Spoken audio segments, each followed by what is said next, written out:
Πού πήγανε τα γράμματα? Βιβλίο με ηχογραφημένη την ιστορία, τους διαλόγους, τα αφηγηματικά μέρη και τα τραγούδια του έργου. Ακολουθεί ηχητικό απόσπασμα από το αφηγηματικό μέρος της ιστορίας και μουσικά αποσπάσματα από τα τραγούδια του έργου.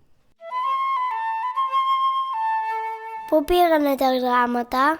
Ρώτησε μια μέρα τον δάσκαλό της η Νεφέλη, καθώς έσβηνε τον πίνακα με το σφουγγάρι. Πάνε ταξίδι.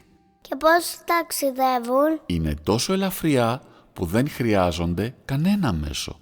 Ούτε αεροπλάνο, ούτε τρένο, ούτε πλοίο. Πετάνε σαν πούπουλα. Και πού πάνε? Σε ένα μέρος μαγικό που κανείς δεν έχει πάει. Είναι τόσο μακριά, μα και τόσο κοντά. Πες μου δάσκαλε, σε ποια χώρα ταξιδεύουν? Θέλω εσύ να το βρεις. Για φαντάσου.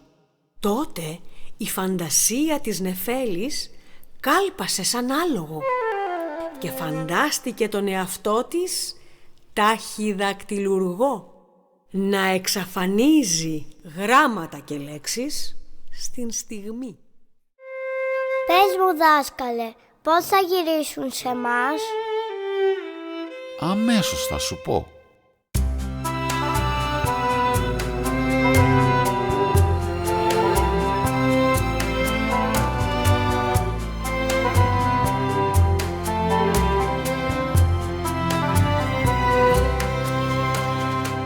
Πού πήγανε τα γράμματα, τα πήρε το σφουγγάρι. Κρυφτήκανε και κούρνιασαν σε τρίπιο μαξιλάρι. Πού πήγανε τα γράμματα, τα ξέπλυνε η βρύση. Ταξίδι πήγαν με κανό σε Ανατολή και Δύση. Θα κάνω τη νύχτα με μια λέξη μου ημέρα, για να αποφασίσω ποιον και ποιον θα κάνω πέρα. Θα περνά τα χρήματα απ' τον πόνηρο τον κλέφτη, σε φτωχά παιδιά θα τα δίνα και θα βρίσκα τον ψεύτη. Μια μέρα ταχυδακτυλουργός, αχ και να μόνα για μια μέρα ήρωας τρανός. Θα πετάξω χαρταετό για να φτάσει ως τον ουρανό. Τα πουλιά να ξεπεράσει και στον ήλιο να χαμογελάσει.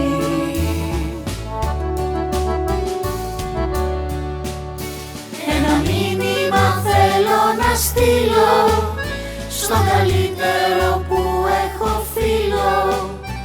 Έναν άγγελο εκεί πάνω που με βλέπει σε ό,τι κι αν κάνω. Αν μ' αγαπάς θα σ' αγαπάω, αν με ξεχνάς θα σε ξεχνώ. Μα όποια μέρα με φωνάξεις, δίπλα σου πάλι θα βρεθώ. Αν με φροντίζεις θα ανθίσω, αν με αγνοείς θα μαραθώ.